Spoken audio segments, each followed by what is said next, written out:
Okay, I don't think there was anyone new who ordered the Valentine's tier tray kit. So I'm just gonna give you a few tips and tricks just as a reminder. The first thing you wanna do is you can open up the box that your kit came in to use as like a painting surface, or you can use butcher paper, whatever you would like, something to dab on. I've already started painting some pieces, as you can see, but I'm going to start with this piece just because I think it will be a good learning piece, I guess. So you're gonna take a large wedge, dip it into your white paint, dab up and down to remove most of the paint. So there's just a really thin layer. You don't want globs.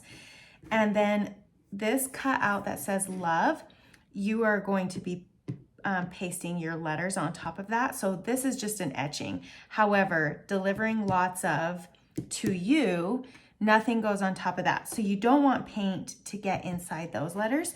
So I'm gonna start dabbing on the love and then ever so lightly pull the paint, and I'm barely tapping on top of these etched letters. That way it stays dark. I don't have to worry about paint getting in there. And then since I have excess paint there, dab on there, stay on the love. And then once I get most of the paint off, very, very lightly go over the rest of the etched.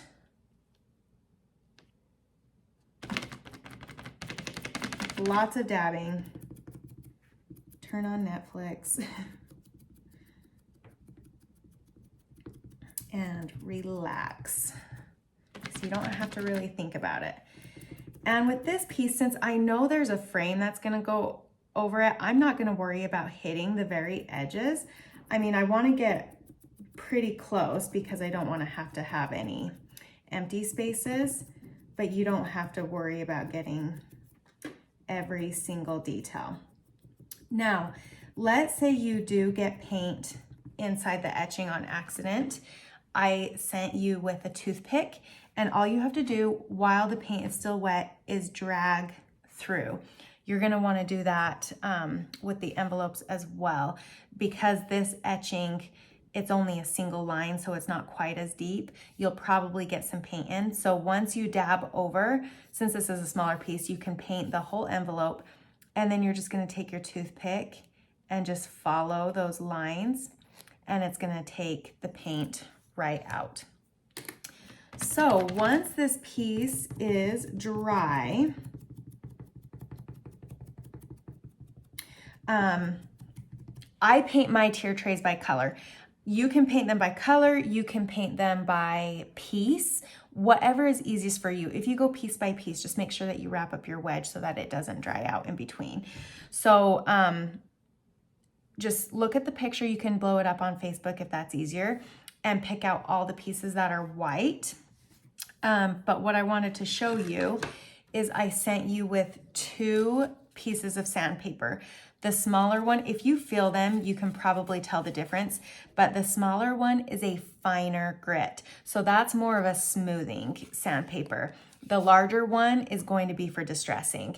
I distressed the colors. I did not distress the white. I wanted that to be crisp, but the rest of them I distressed. So I only did 1 coat of all the other colors.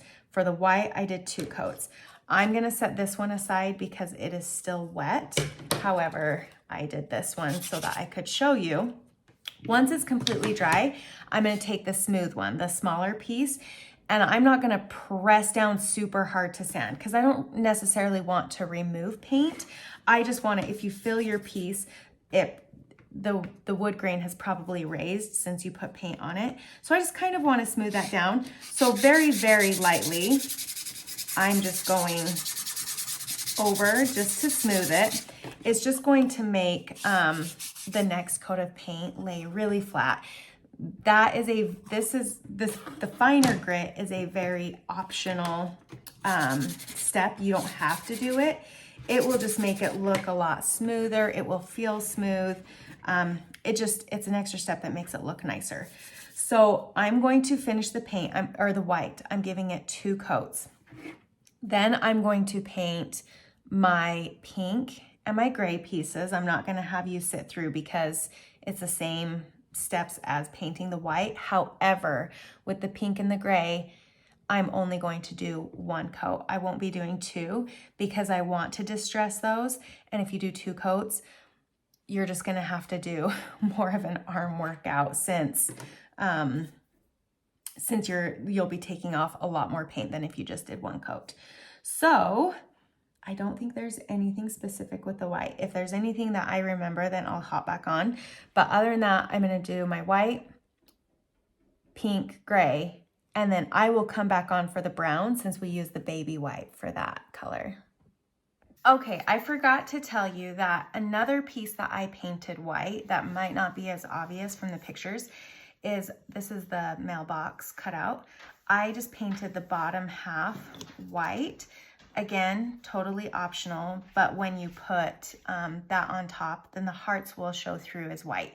If you want to paint it all pink, so it's all monochromatic, that will still look really good, but I just wanted to show you that that was an option.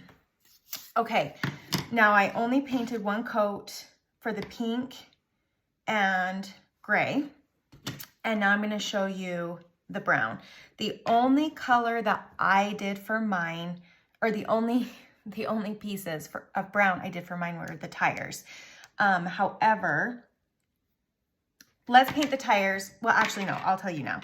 So my tier tray, I only wanted a subtle distressing. I didn't want it to look super rustic for my style. So when I distress the pink, since the pink and the gray, they're the lighter shade, once I distress them, then the natural wood is going to show through. So it's going to be very, very subtle. If you want something very distressed and more rustic looking, what I suggest doing before, not on the white pieces, unless you want to distress the white, then do it on all. But every piece that's going to be gray or pink, basically every piece that you plan on distressing, you're going to want to wipe brown on first, let it dry, then paint your pink and your gray, because then when you distress it, the brown will show through, the darker color instead of the light. So it will be a much more drastic difference. So that is up to you. For the brown color, you're going to wrap your baby wipe around your fingers. Make sure that it is damp. If it is dried out, you want to go and like run your hand under some water and kind of like squeeze it so that it's damp. You don't want it dripping wet, but it does need to have some kind of wetness to it. Very lightly dip it into the brown paint. I just did mine on the lid. Obviously yours will be in a wedge, and then just wipe it on. Depending how dark you want, if you want it lighter, as this is still wet, take a clean edge of the wipe and just wipe it off. If you want it darker, wait till it dries and then do another coat. And then just the next one.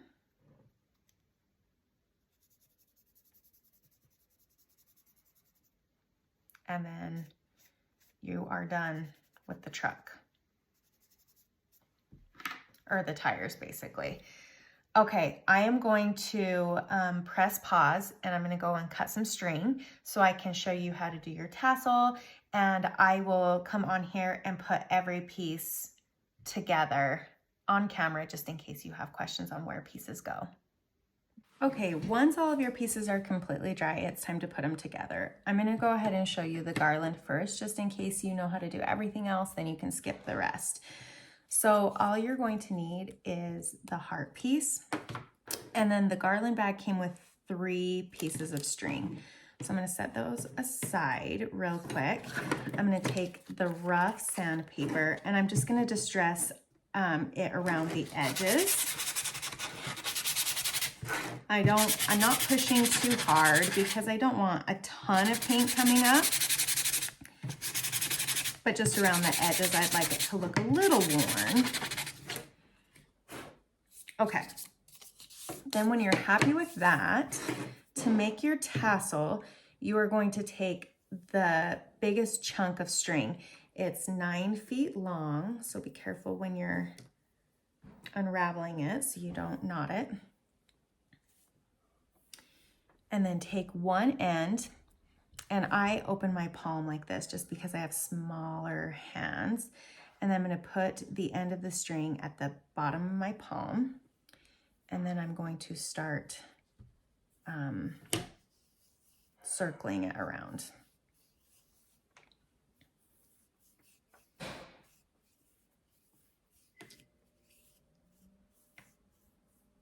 Until you get to the end. Then slide it off your hand so that you have a loop. And I just make the bottom 2 strings somewhat even. And then I keep my thumb in there and I just kind of pinch around my thumb. So it's about the top third of your string. Then take the smallest string. You'll have 2 pieces left. The smallest one is about, it's probably about 10 inches long. Leave a tail because you need, you're gonna tie, so you want some of it left out. And then just tie that loop. I just string it around a few times really tight. And then I'm gonna tie a knot.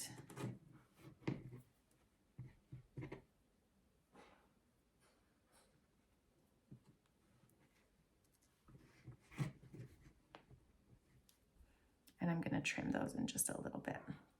But first, I kind of pat it so I can kind of see where the holes are because it gets really crazy. You're gonna take a pencil and you wanna go through every string.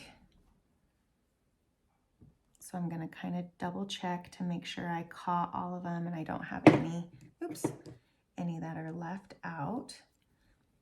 And then I'm going to put my fingers in here and gently pull them down so that if there's anything that's uneven up here, it'll make it look a lot better. But the reason you want to make sure that you got through the whole thing is if you didn't, let's say I left one out, okay, I did not, you're gonna pull it all the way through and then it's gonna be a pain to try to, so don't do this if you're nervous about it. This is just to make it look a little bit more even. Okay, then I'm gonna leave my pencil in here while I do this step. I'm going to go through, and as you can see, there's these closed loops. Hey, Charlie. I'm just going to cut them all open. When I send the white baker's twine, if you've done the tier tray kits before, you'll know that the brown twine is a lot sturdier. So it's easier to do this step. The white twine, it looks really nice with some of these tier tray sets, but it's a lot more floppy. I'm just going through and looking to see if I left any loops. Okay, then as you can see, it's super uneven. So I'm just gonna kind of brush it out a little bit. And then I'm gonna go through and just chop it. It doesn't need to be perfect by any means, but that just makes it look nicer. Now I'm going to move that down to my bag that's full of garbage underneath my feet. Okay, so then I'm gonna take this pencil out. The reason I left the pencil in is just so it keeps its shape. It makes this next step a little bit easier. So you can see that eye that goes all the way through. That's where you're gonna take the last string you have left and you're going to go all the way through that eye and then tie the string into a knot on top of it.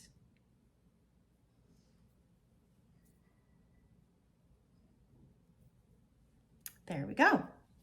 So now we have our tassel is done. Okay, so you are going to want 2 pieces of Scotch tape. So the first piece, I'm just gonna take this string and tie it. I'm gonna make it tight, like pull it kind of tight, and then tape it to itself, basically. You'll see why in a little bit. You can also trim it if you prefer. This just ensures that this won't unravel. And then the next one you want to do at the top of the string. This is just going to make stringing your beads so much easier. Oops. I think I just made, I accidentally stuck the tape to itself, so I don't know if it's too thick or not, so I'm going to squish it. Okay, that's good enough. So this is what it will look like. And then we just start stringing our beads. No rhyme or reason, just 13 times.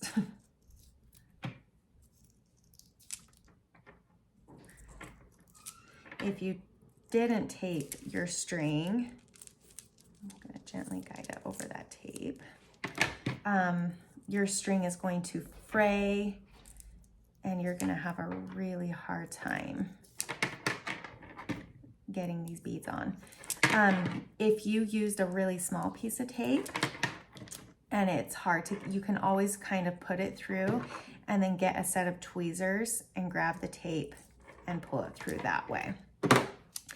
Okay, once you are done, then you are going to get your heart. And so I'm going to try to show you well.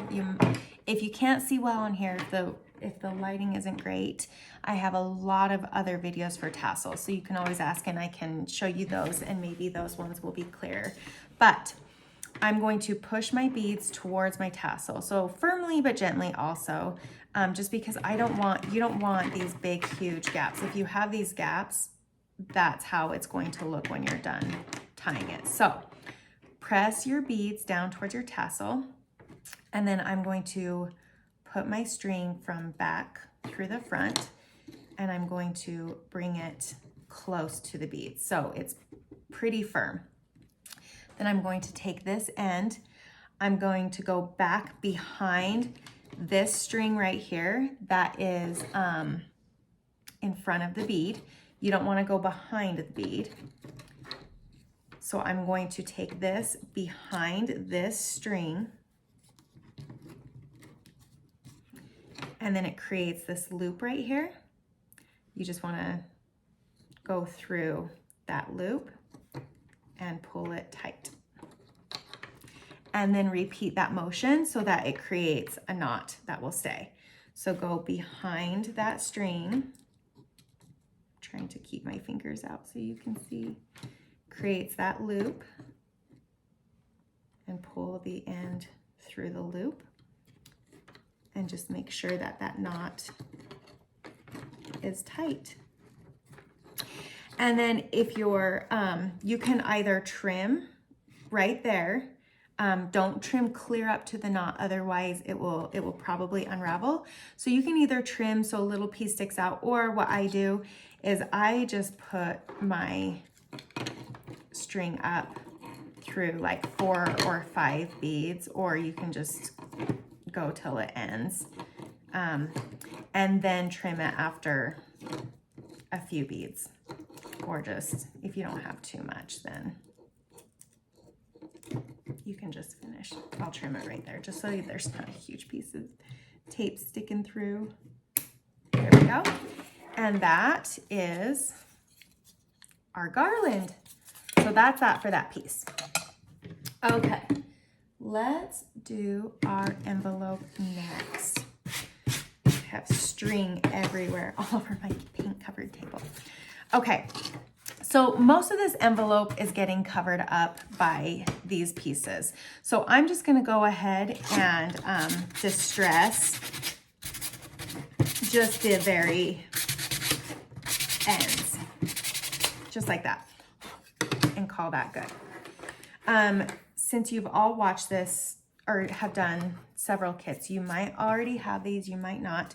You can always peel this adhesive off with your fingers, but if you're doing a lot of kits, I recommend buying a pair of like these really sharp tweezers. It just makes it so much easier when you're going to peel a lot of adhesive off, especially on the small pieces. Okay, so I've got the top piece. It's pretty self-explanatory. You just want to line it up with the edges and then press down. And then I'm doing the bottom piece. And then as far as these side pieces, they are different because it kind of points downwards like an envelope. So make sure that you have the correct piece on the correct side.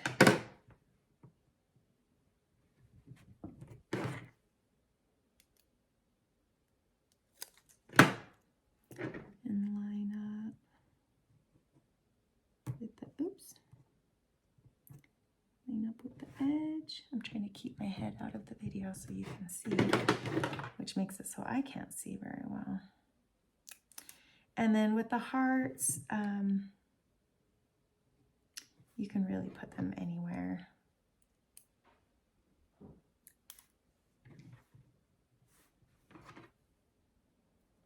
I did 2 gray on the bottom and 1 pink on the top. And then our envelope is done. And then let's go to the postage stamp. I do my frame first. So this one, I'm actually going to distress once it's put together. Most pieces I'm going to do individually, but this one I'm going to do once it's together. So I am not pressing down yet because I want to make sure both the top and the bottom are lined up.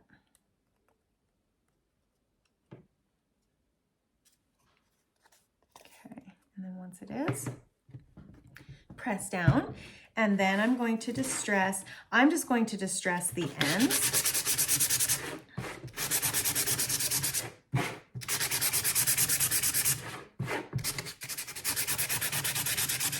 Like that,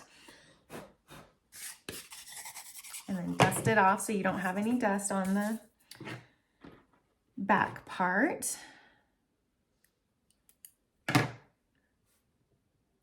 And then these little pieces, this is the reason I am distressing it when it's already put together, because it is really hard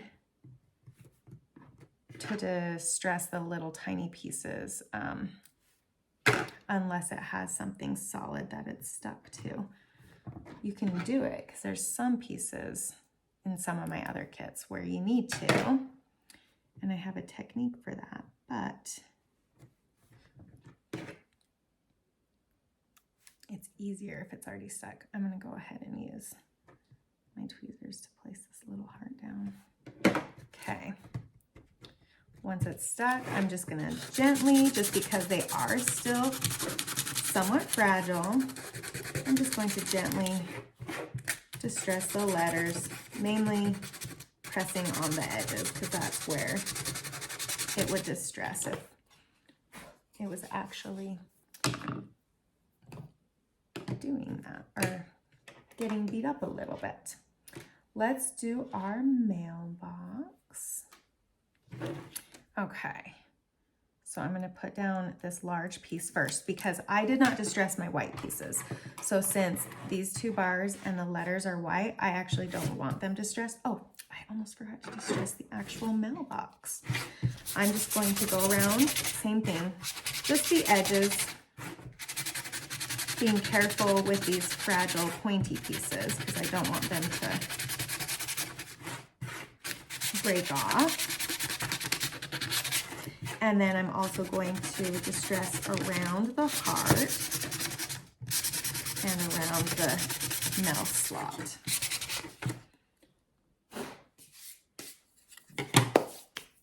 And then stick this one down, just match it inside the edge, press, and then the edges and where the hearts are.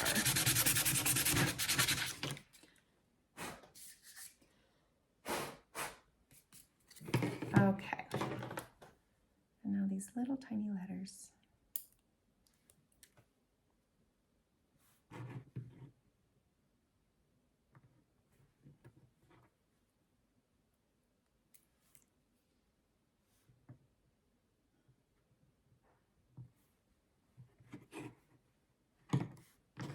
make sure I get them uneven. Usually when I'm doing these kits, my head is right down, staring, making sure that it's where it needs to be, but then I'm gonna block the video, so I need to set it up for a little bit, just so I can make sure. Got it.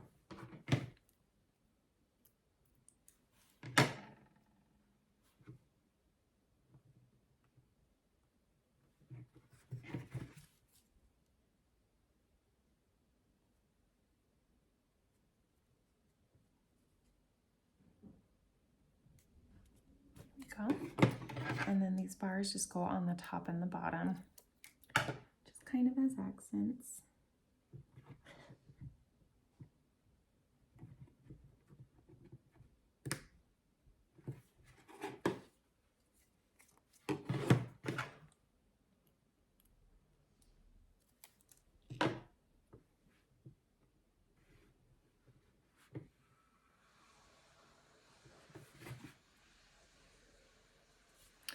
Okay, then we have our male piece. And then do we just have two more? Let's see, 1, 2, 3, 4, 5, 6. Yes, just two more. So the envelopes, I did not distress my white ones, but I did with the pink hearts. So I stuck the hearts on first.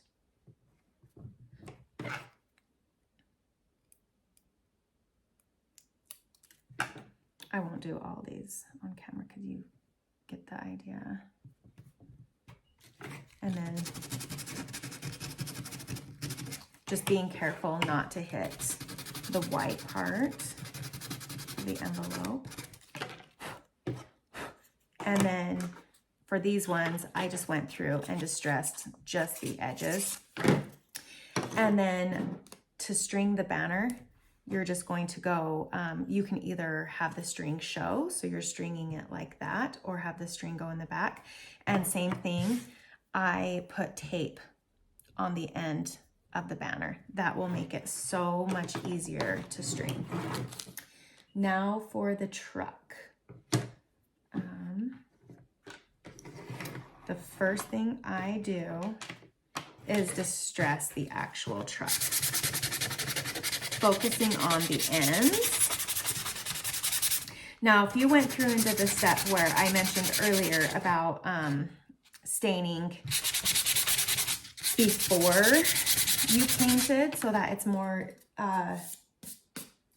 noticeable when you distress it, you're not going to want to take off a ton of paint, because if you go through too many layers, you're going to sand off the pink, but then also the brown underneath, and then it doesn't make any sense. So only sand until you see that brown side come through, if you went through that extra step. Okay, dust off that. Then I am going to do my tires next. Just put them. School bus came through. Make sure that you keep them below the bumper etching, so that you don't disturb that. I'm going to take a clean end of, you know what, yeah. And I'm going to just very gently on the edge.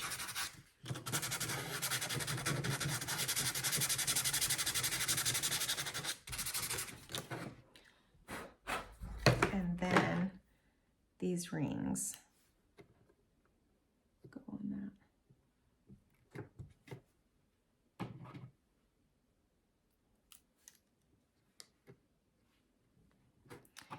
Then we'll do the bumper.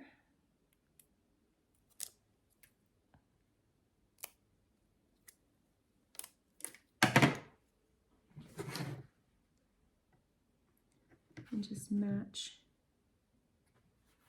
where the edge is. Press down the heart.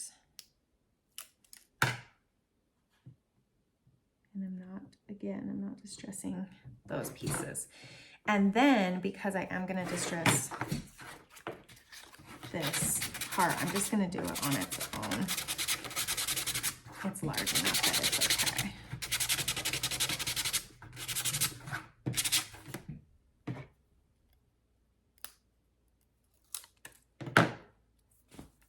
Okay, I'm going to line it up. Okay, whoops, I got a call that I had to terminate because it kicked me off. So line your heart up, and then your envelope, line that up with the edges.